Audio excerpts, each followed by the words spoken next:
Hello and welcome back to Sticky Hope Box Soapbox Podcast. I go by B as in your bestie in the Hope Department, and I'm so glad you're here. Each episode, my goal is to offer you a little dose of hope through stories, resources, coping skills, and of course, a sticky note of the week, all in under approximately 20 minutes. Don't forget to subscribe, like, and comment on what resonates with you. And if you follow along on socials, you'll see content and video from this episode. If you're new here, thank you for joining us. This podcast highlights people from all walks of life, exploring how they face challenges, what they've learned, and what they hope for their communities. Every guest gets a debut episode, but you'll hear from them again when themes overlap or life updates roll in. It's all part of a bigger story. However, today is a solo episode. It's just me. It's been almost a month since I dropped the last episode, and since some of you may not know me, or some of you may not know what's been going on in my life lately, I wanted to share what's been on my mind lately, how I've been facing my own challenges, what I've learned, and what I hope for my communities moving forward. Thank you for being here. Let's dive in. So if you were able to hear the last episode, you know I had two big milestones. One, I turned 38 years old, and two, I became 5 years alcohol-free. Woohoo!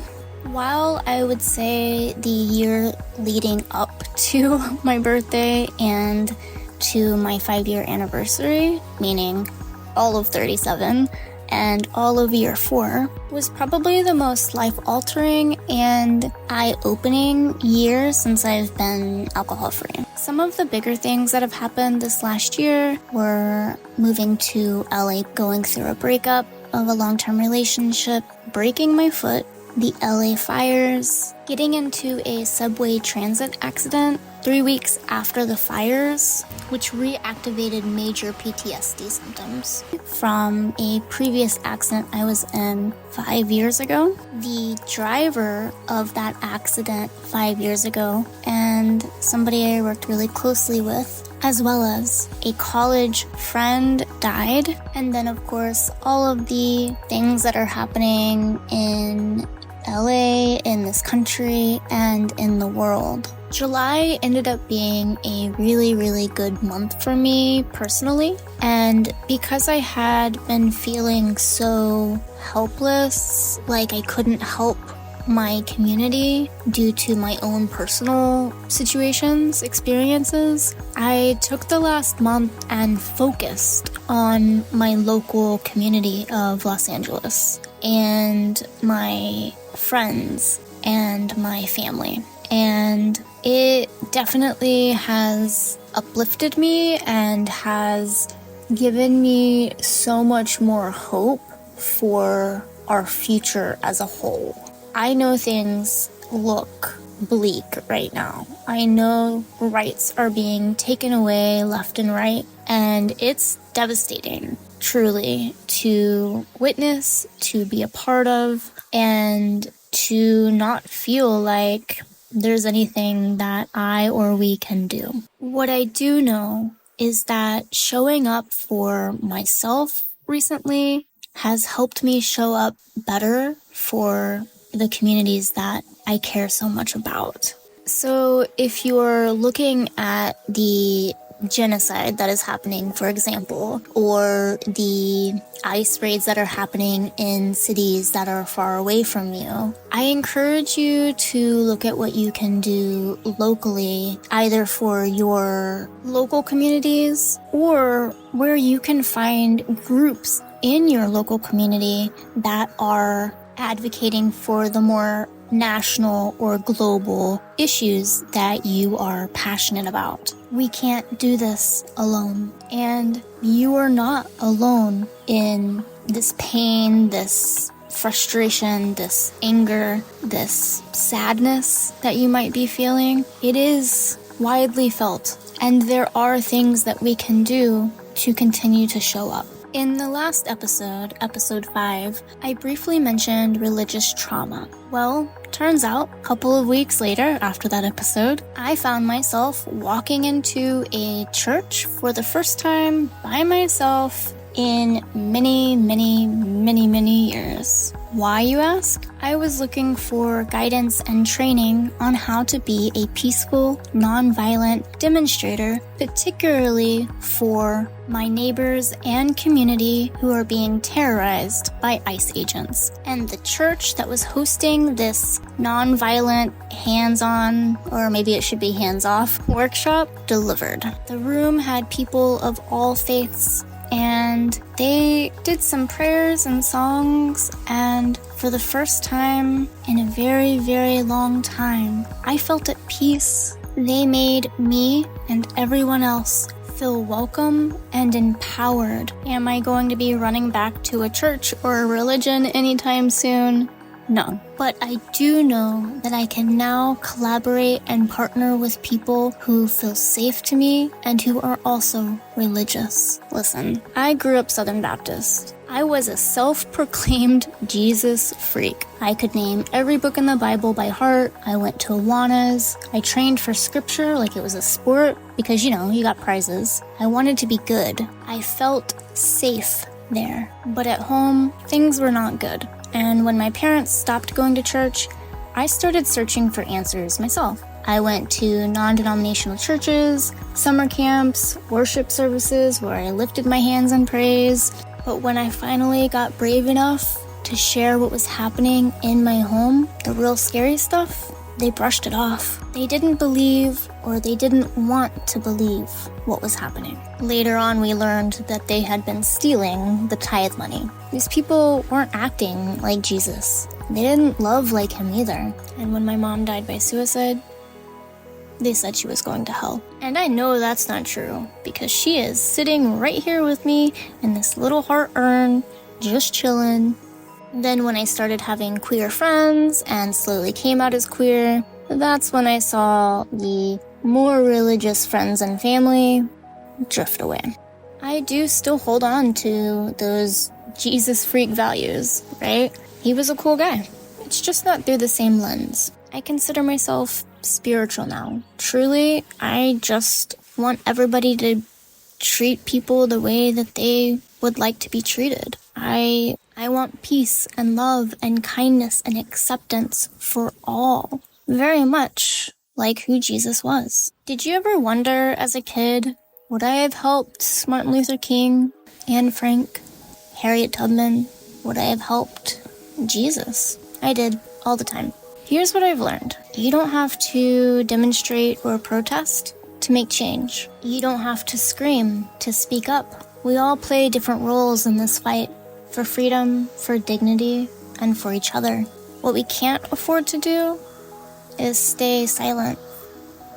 We've been told this country is an experiment. We turn 250 next year. We are young, and yeah, it is an experiment. But differences are not our downfall. They're our strength. I've moved more times than I can count. I've been the only white kid in the class, and one of many. I've lived in majority black and brown communities, and I've seen how my whiteness has worked in my favor even when I was struggling. I've seen how systems protect people like me and kill people who don't look like me. As a lower income queer white woman with mental health challenges, I know I still have much more privilege than many.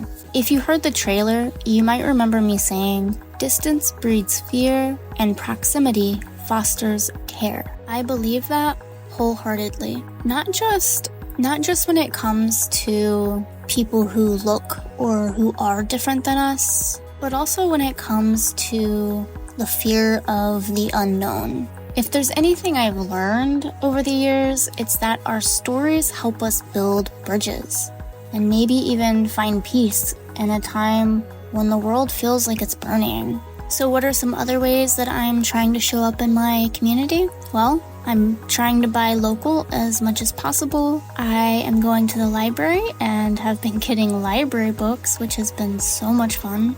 I have been volunteering at the local animal shelter and not only filling my heart with wonderful animal time, but I also feel like I'm making a difference not only in these animals' lives, but also in the people who are adopting them.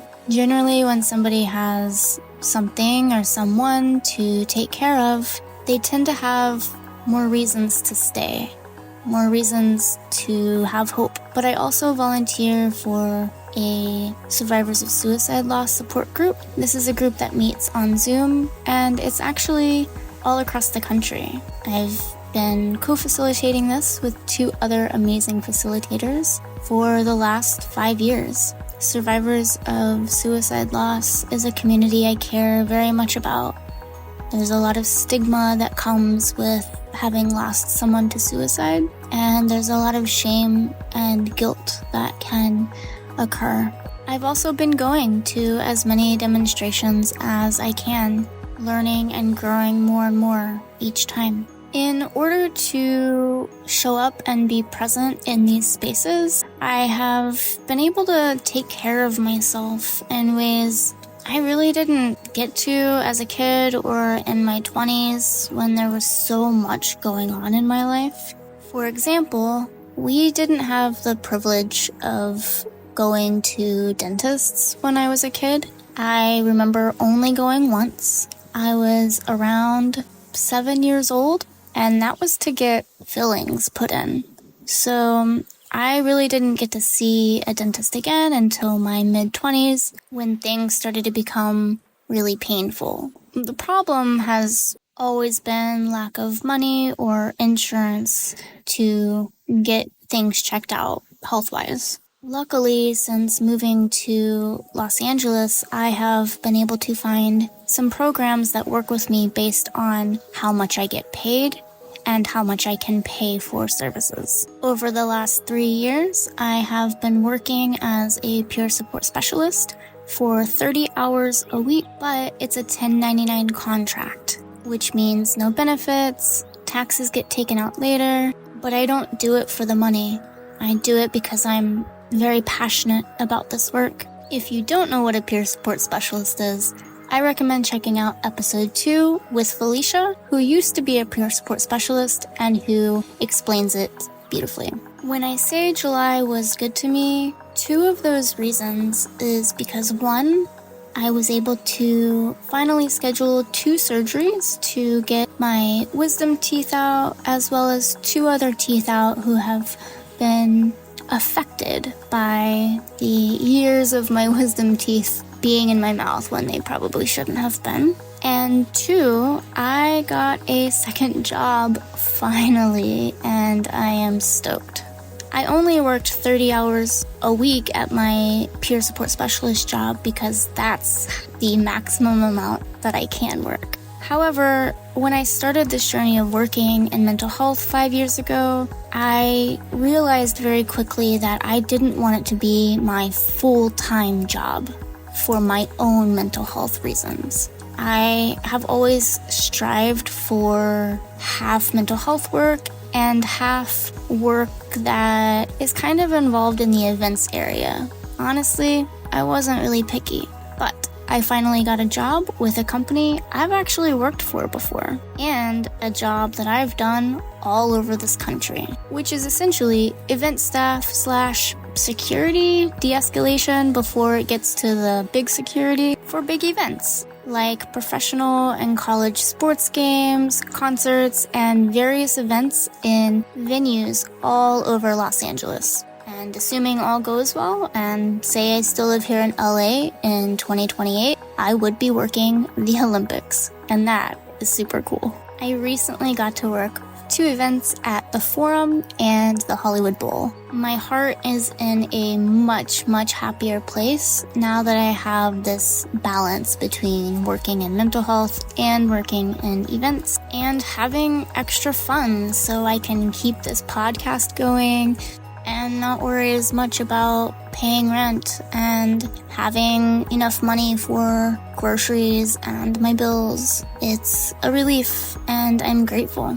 It's been a while since I've had an in-person job, And I forget that people often think I look much younger than I actually am. So at a recent concert I was working, somebody said, "Oh, we must be the youngest ones here." And I said, "Oh, yeah, maybe. I'm 38. And the person I was working with said, "No, you're not." And I get this a lot. People argue with me. There's no way. And then I go on to tell them that, yes, in fact, my 20th high school reunion, at least from the high school I graduated from, I went to 3 different high schools, just had their reunion. The coworker that I was working with was 19, and they said I looked around 24. A few days later, at the dentist, as I'm about to get the first half of my wisdom tooth surgery done, the doctor, despite having my birth date directly in front of them, was shocked that I was 38. They were 25 and thought I was younger than them. This came up because they asked if I had diabetes or if I had any heart or health issues that they needed to know about, and I proceeded to tell them that no, I haven't been diagnosed with diabetes, but my mom had 3 stents put in her heart at age 39, and my dad died of a heart attack at 48. Both grandfathers also died of a heart attack, and every person in my family, parents, grandparents, and my younger brother, all have diabetes. They were able to look at the blood work I had done back in 2024 and eased my mind that I'm probably not at risk for diabetes at this time. My lifestyle has served me well, luckily. I walk everywhere because I've never had a license. I have been a vegetarian for almost 10 years. I stopped smoking cigarettes and stopped drinking soda about 12 years ago. I stopped drinking alcohol 5 years ago. So luckily, I have been taking steps to decrease this risk. However, they did say you might want to get your heart checked out. So that's my next journey, is taking care of my heart, both literally and metaphorically. The way life has generally worked for me and for many people that I witnessed, life is a lot about 2 steps forward, 1 step back. Sometimes it's 1 step forward, 2 steps back. But it's about navigating the good with the bad. If you watched or rewatched the Facts of Life TV show, you know from the theme song, you take the good, you take the bad, you take them both, and there you have the facts of life.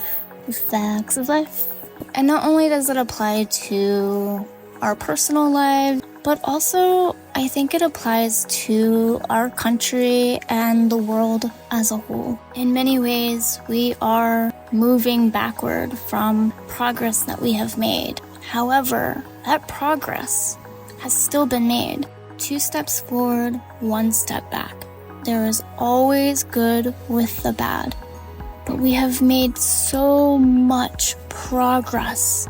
There is hope. What are some ways you can show up in your own communities? Where are places that you can show kindness when maybe there's not as much kindness already there? How can you show up for yourself so that you can be more present in these communities that you are so passionate about? So I have a wall full of Post-it notes that I've collected over the years, and the one I pulled off the wall today was, "With gratitude, optimism is sustainable." The quote is from Michael J. Fox. For a few years, I participated in the social media challenge 100 Days of Happy, which essentially meant I posted a picture every day of one thing that made me happy or that I was grateful for in that day. It allowed me to see that even if you feel like you're having a bad day, there's always something to be grateful for. And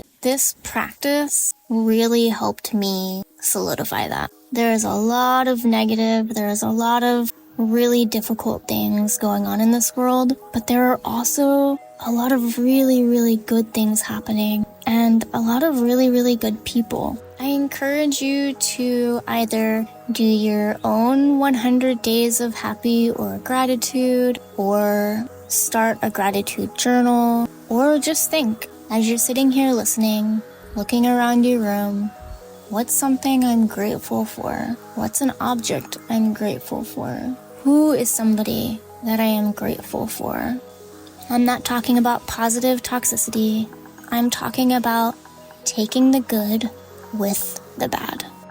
It feels strange trying to record something hopeful in the middle of all of this chaos, but I believe in hope. I believe there's hope on the other side. I believe there's hope after the tears and the rage and the despair. And remember, if you're not ready to hold hope yet, I'll hold it for you until you are. Until next time, love. Please take care of yourselves and each other. You are not alone.